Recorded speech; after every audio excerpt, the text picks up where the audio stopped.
Hello everybody and welcome to my April reading wrap up. Now, as I'm sure most of you are aware, I did 30 books in 30 days, which means we have 30 books to talk about. And I'm not going to lie to you guys, I don't know if I'm going to remember what all of these are about. But I've tried to put them in order of, not necessarily like how much I liked them, but I've like split them up into 5-star, 4-star, 3-star, 2-star, D and F, because I don't give 1 stars. But if it's a 1-star, I'm not finishing it. So as I said, I read 30 books this month. According to my own maths, which isn't great, which is crazy because I have a further maths A level, so you'd think I'd be good at maths. I read 17 books that were on my physical TBR as of the 1st of April. I read 4 ARCs and 7 Kindle Unlimited books that I don't own. Which, you know, I don't think that totals 30, so I'm not sure where I've missed something here. Maybe like a new release that was never on my TBR to begin with, but I have physically now. But I'm going to start with the books I DNF'd. We're going to work our way up to the 5 stars. But if you've watched my 30 books in 30 days series, if you haven't, there is a playlist now on my channel. I will, if I remember, link it below. You will know which ones are my 5 stars because I haven't shut up about them. But the books I DNF'd were Unsteady by Peyton Corrin, which is obviously a very popular hockey romance.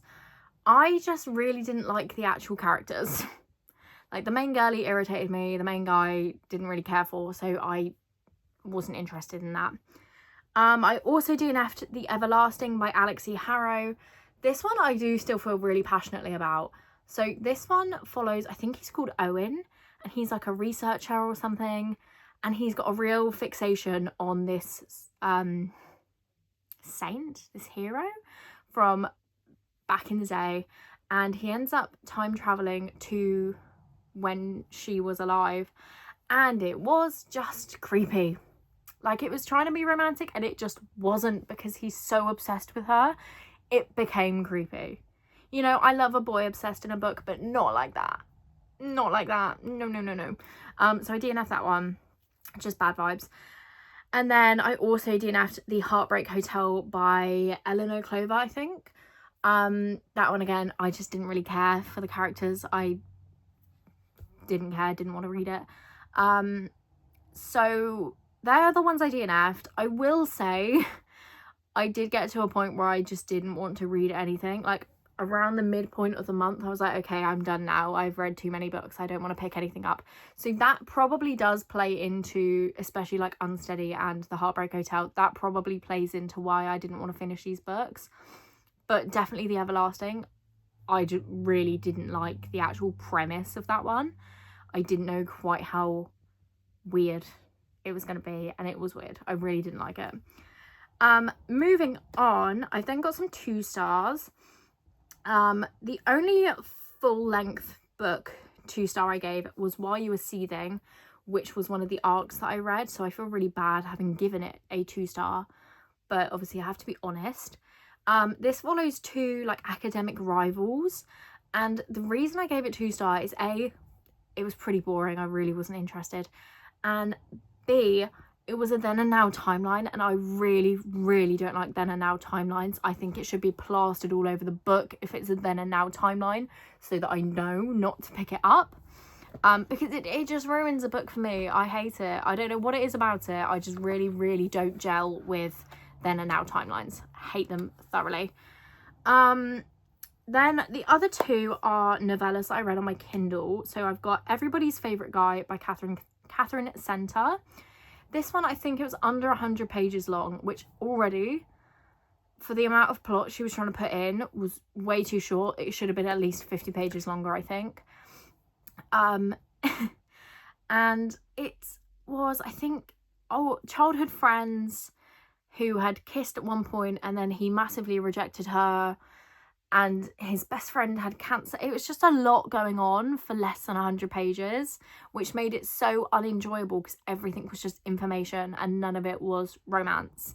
So that was a 2-star. And my final 2-star is I'm Gonna Get You Back, which is a novella on Kindle Unlimited by Elena Armas. This one, do you know, it didn't have anything wrong with it. I was just bored of it. I didn't really care. yeah, I mean, that's kind of how it boils down. This one again is like childhood friends. He's her brother's best friend. She's had a crush on him for ages, and she has a stalker that's thrown in there. I quite liked the bit with the stalker, to be honest, but it was so smutty for a less than 200-page long novella.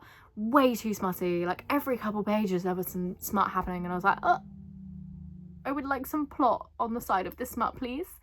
So yeah, that one was a 2-star as well. Then we've got our 3 stars. So I will start with the ones I physically have still, because some of these, I'm really picky with my 3 stars. Some 3 stars I'm like, yeah, I will keep that. Some 3 stars I'm like, no, I don't want to keep that. So it's really hit or miss. Like a lot of these, I say a lot of these, maybe like one of the 3 stars I owned I did get rid of because I just didn't vibe with it. But the other 2 that I did have physically, I've got It's All Sun and Games by Portia McIntosh, and this one was a 3-star, primarily because, let me just double check if this is the right one because I read 2 Portia McIntosh books. This one is because whilst I really enjoyed the romance going on, she was so like obsessed, not obsessed in a bad way, but she was like really had a crush on her co-worker who very clearly wasn't interested and was acting so fucking creepy when he thought she was in a relationship that it just put me off. It really, like, she was stupid. Like, the second that man climbed into your bedroom via the window, that's when you lose interest. No, absolutely not. Basically, this follows Robin, who goes on a work trip to Italy, I believe. Yep, work trip to Italy, and she gets back in touch with her old pen pal, who she thinks is a girl, but it's actually a guy. And then there's a whole mix-up where his family thinks that they're engaged because he was saying that he was seeing someone, but he wasn't. And so they end up fake dating. And I really liked that aspect of it. Like, if this co-worker wasn't involved, this would have been an easy 4-star. But because of the co-worker, it's a 3. Yeah. So there's that one. I don't know where to put these books after I'm finished talking about them. Then my next 3-star is going to be Up in Smoke by Lainey Lawson. This is book 3 in the Bunkhouse series, which I'm really enjoying. I'm actually planning to read the 4th and final book this month because it came out on April 29th. So it was a weird one to try and fit into the 30-day challenge. But this one, let me remind myself, because I read 2 of these in the same month. This one is about Mesa and what is his name? Actually, what is his name?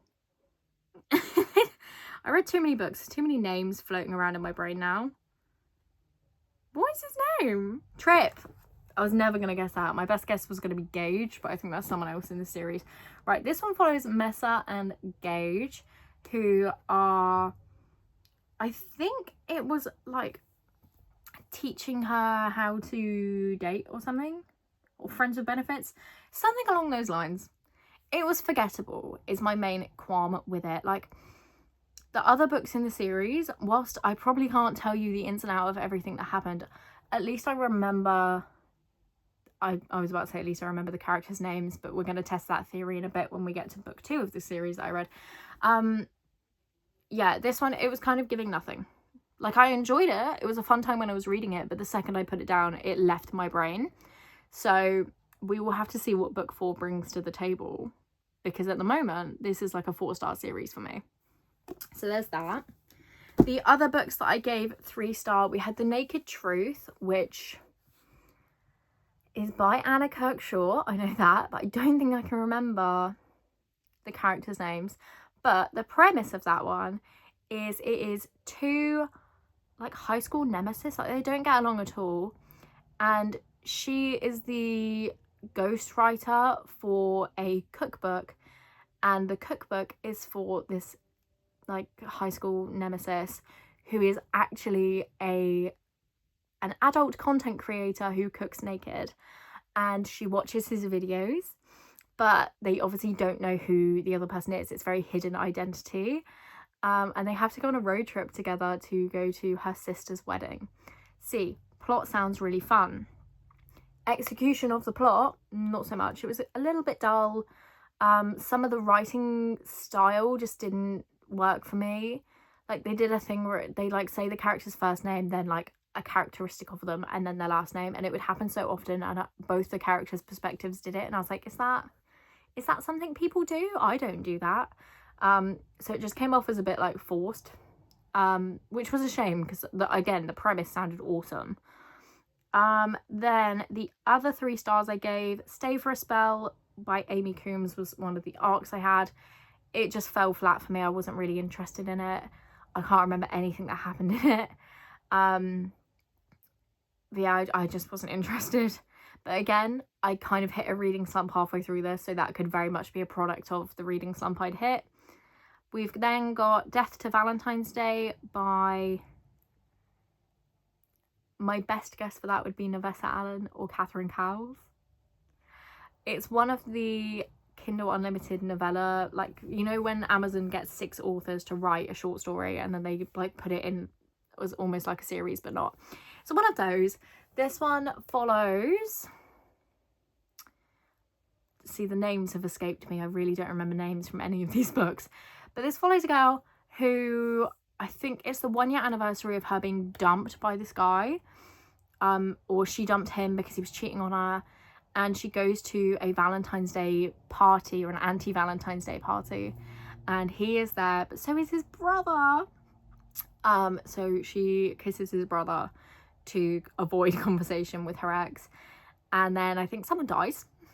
And it's like a murder mystery type thing. It was a fun time. It was quick, it was easy. The ending was a little bit wacky, which is why it's a 3-star, not a 4-star. But, you know, I enjoyed it. It was fun. And then our final 3-star is Better Luck Next Time by Cara Bastone. This one I listened to as an audiobook because I think it's only on Audible. And it was free, which helps. And it was short, which also helped. But this one follows Mona and Duncan, I'm pretty sure their names were, who do not get along. They are childhood friends, but they don't get along now. And on their way to, I think, like a log cabin or something, to spend New Year's with their families, the Northern Lights like sucks them through a portal to another world, and in this world they are married. So crazy plot. I did really enjoy the plot. I love the voice acting because I think it was 2 actual actors. Like Mona's voice actor in the audiobook is the girl from the film The Duff. So it was kind of funny because I like really recognized her voice, but I couldn't place her. So it was fun. Again, it was a little bit wacky, whimsical. I listened to it at 2 times speed, which probably didn't help with the fact that there was music in it, which I don't like in any book, to be honest. But at 2 times speed with a bit of guitar going, no, not for me, that. But that's my own fault. I should have listened to it on 1 time speed like any normal person would. So that one, again, is a 3-star. Now, we are moving on to the 4-star category. Let me go through my list. I've got it all written out in my reading journal so I didn't forget anything, and anything I rated. Right, the 4 stars that I don't own, I think, are only little novellas. So I read The Fall Risk by Abby Jimenez, which is another one of those little Amazon novella things. And I gave that one a 4-star, obviously. This one, I believe, follows two people living in an apartment building, and by mistake the stairs get removed from their floor, so they're then trapped on the floor living opposite each other, and it kind of forces them to like make friends with each other. It was really sweet. I would love a full-length novel about these characters. Oh my god, they were so sweet together, and the whole premise was so interesting, like forced proximity by not having stairs. Crazy. But I really enjoyed that. Then I had Time Will Tell, which is another one of the short novellas by Hannah Bonham Young. This one is about a girl who, I think her grandma passes away, and writes her a letter saying, I'm a lesbian, this was the lady that I was in love with, and we buried a time capsule, go find it. And because of this, she gets in touch with this other, like the woman that her grandma was in love with, her grandson, and they talk a lot through email, which I love. I love a book done by email. That's so fun. But yeah, they talk by email, and eventually she ends up going to London to meet him, or like going to where he lives to meet him, and it was just really sweet. I loved it. It was such a fun premise. Again, I'd love a little bit of a longer novel for this one as well. I think the premise is great. I think the execution was also great. I love Out on a Limb by Hannah Bonham Young is one of my favourite books ever. So I'm glad to see that I enjoyed another one of her books, because a couple of the more recent ones I have not gelled with at all. So that one's great. And then I think the only one on here that I also don't have is another one of the Amazon novella things. But this one is actually a thriller, like a mystery thriller, called The Ex-Wives Club by Sally Hepworth. This one is about a very famous, wealthy restaurateur gets murdered on a night where all three of his ex-wives have met up at his restaurant. His girlfriend is there, his 2 children are there. So we see like here's what happened on the night, here's the police interview with this person, and then at the end you get the reveal of what actually happened. And I love that. I stand by what I said in the video I read this in. I think novellas is the best format for me to read a thriller or a mystery. It's so fast paced. I love it. I hate not knowing things. I would love to just like get the answer and then have you tell the story. So I think this was a really good way for me to consume a mystery thriller. But moving on from that, I have quite the stack of 4-star reads that I do own physically now. Some of these I think I only had the arc of at the time, and then I bought a physical copy because I like them so much. So let's crack on with the stack. So the first one up, I've got The Escape Game by Marissa Meyer and Tamara Moss. This is set on a TV show where teams of like teenagers, I'm pretty sure they are, have to get through an escape room, and they become more elaborate as the time goes on. But in the previous season of the show, a girl died. In the final episode, her dead body was presented to the other team, which is crazy. And her twin sister was on this team that discovered her, and so her twin comes back and goes on the show again, and she wants revenge for her sister being killed. She wants to know what happened, and we follow the sister and her team on the current season of the show finding out who done it. Excellent premise, very well executed. I adored this. I flew through it. It was amazing. So I am very happy to have a copy of this, and I just think the cover is so cool. The cover is why I requested the arc in the first place. It's so sick. It says this competition is to die for, and it's one of the escape rooms. That's just so cool. It's so clever. Love that. Then I have got Too Hot to Handle by Portia McIntosh. This one follows Molly, whose best friend is getting married, and they go on a hen do to Spain, but when they get to the villa they rented, there is a stag do? Bachelor party? At the villa because it's been double booked. So we then follow them having like a girls versus boys who gets to stay in the villa whilst Molly is flirting with one of the lads. It was really fun. It was really sweet. I flew through it. It was quick, easy.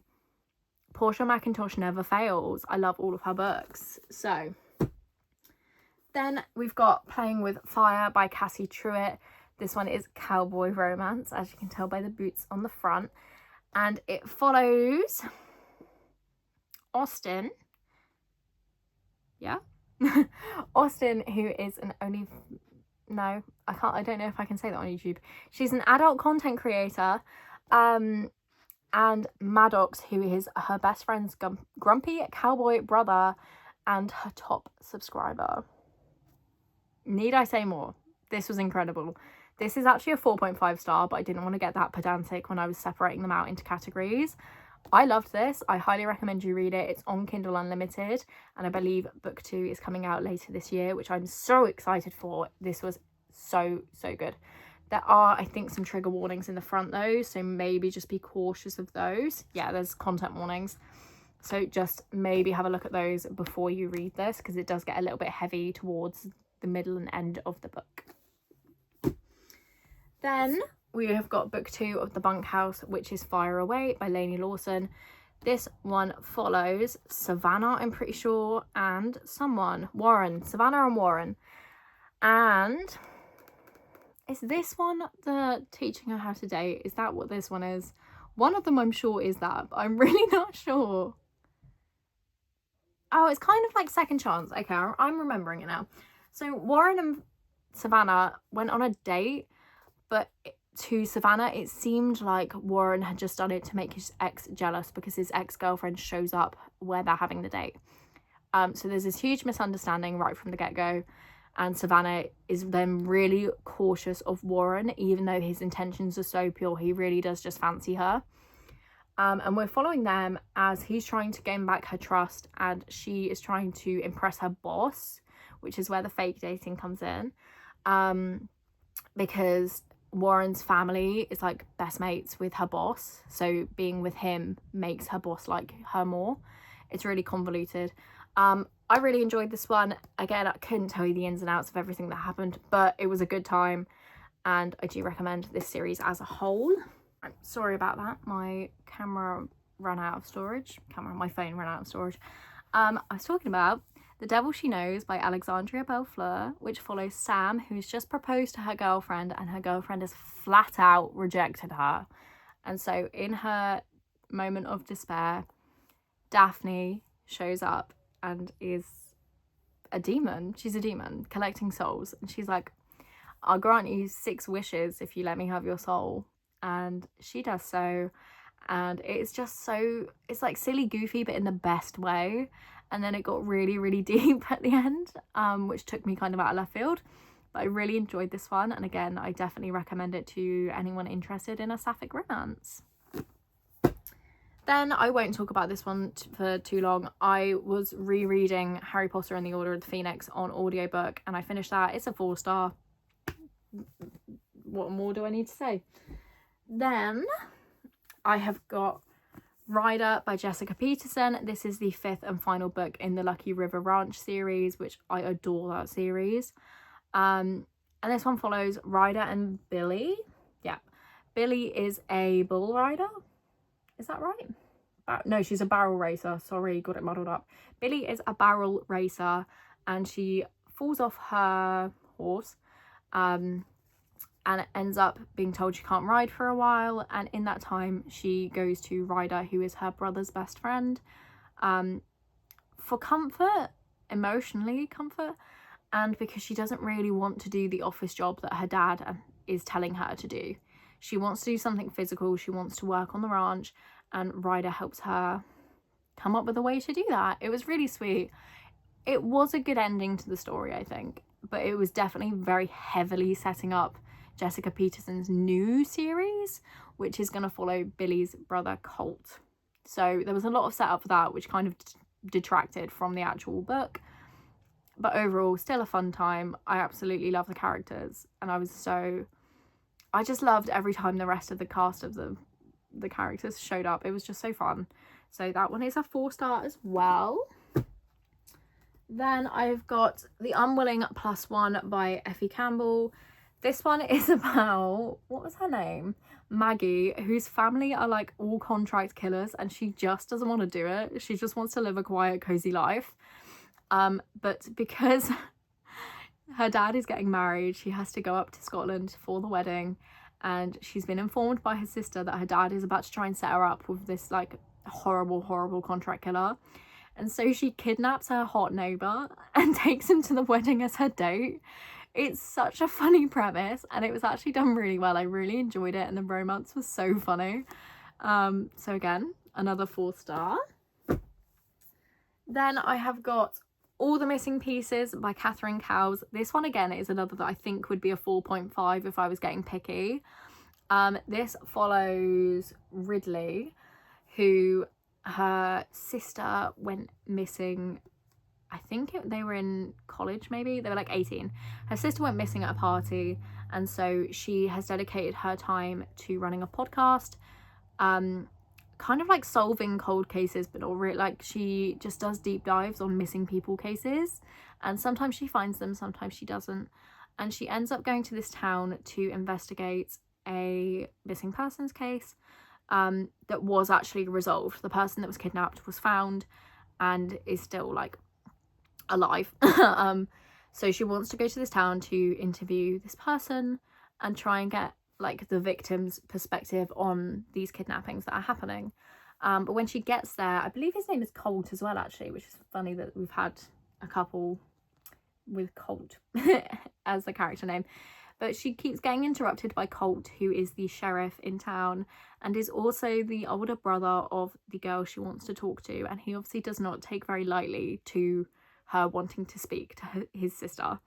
I love this. It's a suspense romance, or romantic suspense, and I love that. Catherine Cowles quite easily could become one of my favourite authors. I've literally just bought, you can see them there, I've just bought a couple of the books in her Sparrow Falls series, which is like Fragile Sanctuary, that one.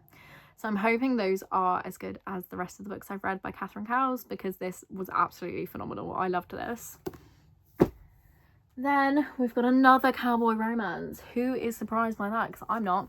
We have got Seeing Red by Bailey Hannah, which is book 2 in the Whitaker Ranch series. This one follows Red and someone, Cassidy. Red and Cassidy. I keep forgetting her name. Cassidy, I think she got cheated on by her ex-boyfriend. Horrible person. And when she runs into him at a bar with the girl that he cheated on her with, she decides she just wants to hook up with anyone and anyone to get back at her ex, and she hooks up with Chase Thompson, better known as Red, and this one night stand results in a pregnancy. So we are following them as they navigate this pregnancy and deciding whether or not they're going to co-parent, and it's just really sweet. I loved this one. It made me cry. So I really enjoyed this one, and I find it so rare to find a book that actually like goes through the process of the pregnancy. Like, I think the one that comes to mind is Reckless by Elsie Silver, where it's like, oh, they've slept together at the start, here's a 9-month gap, and oh look, she's got a baby now. Like, that's not interesting to me. What I want to see is like the process of the pregnancy. So books like Ready or Not by Cara Bastone, Out on a Limb by Hannah Bonham Young, they do that, and I think they are so much better than books that just skip ahead to when she's had the baby. And this falls into that category for me. This, I think, is leaps and bounds better than if they just gone, oh, they hooked up, oh, now she's got a baby and he's just found out about it. You know? So I did enjoy this one. I think this would be a 4.25. I'm still thinking about it. I don't know. I don't know if I should give it a 4.25. Am I too generous with my ratings? Right, and then the final 4-star of the month is Death Meets Cute by Jay Penner. This is a cozy fantasy following Iris, who wants to be an evil witch, but her plans are scarpered when an orc, Talon, shows up at her door and dies. And when she reanimates him, intending to make him her bodyguard, she didn't quite realise that when he was alive again, he would be a really sweet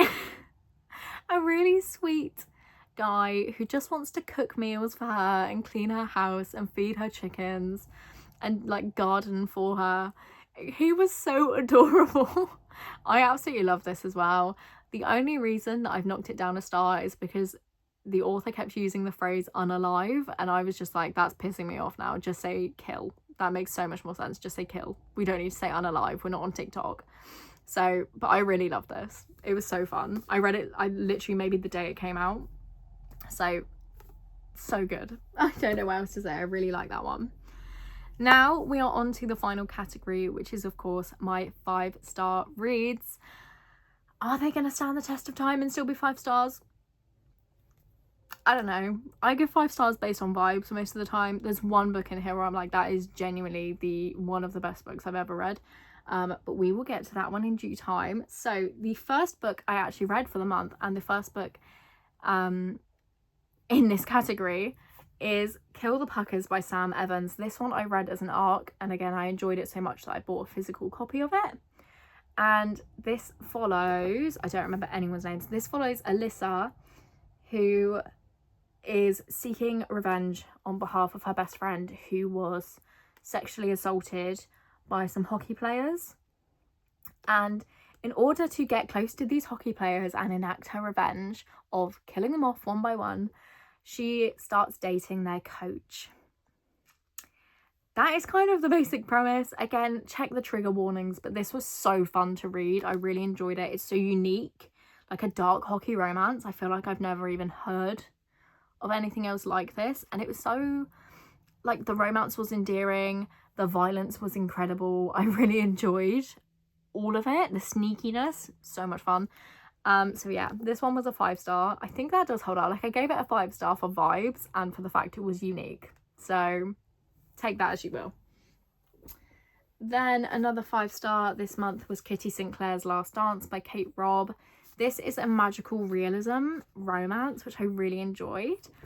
So it follows Jules, who works in a care home, and Kitty Sinclair is one of her patients, one of her people she cares for. And Kitty passes away, and in her will leaves Jules an old dance theatre that is very run down. And I think Jules finds her diary. She hasn't left the diary, but she finds her diary and reads it before bed, and then every night she has a lovely dream where she is Kitty's best friend Dot, I think, back in, like, Kitty's heyday, and she gets to see Kitty's life and how it could have, like, how it went in the day, and how all of the decisions that Kitty made as a teenager affected her in later life. And it was so sweet. Like, that element on its own would have been fantastic, but then you throw in a romance with a guy called Reeve, who I think he's an estate agent or something. It was just so much fun. It was fun. It was endearing. I loved Kitty as a character. Just so interesting. And trying to piece together, like, oh, she did this in the past and that's her future, so how do we get from there to here? It was so good. Again, it made me cry. I cry easily, but this made me cry, and I think it was valid. I think that's entirely valid for me to have done. So this was a 5-star. I don't know where I've just put the other book. There. I'm going to leave my favourite book of the month to the end. This is the most recent 5-star I had, which is How to Write a Love Story by Catherine Walsh. This follows Kira, who is grieving the loss of her dad, whilst also trying to complete the 10-book fantasy saga that he was writing. Is saga still the word? Fantasy series he was writing. But she wants to do it completely in secret.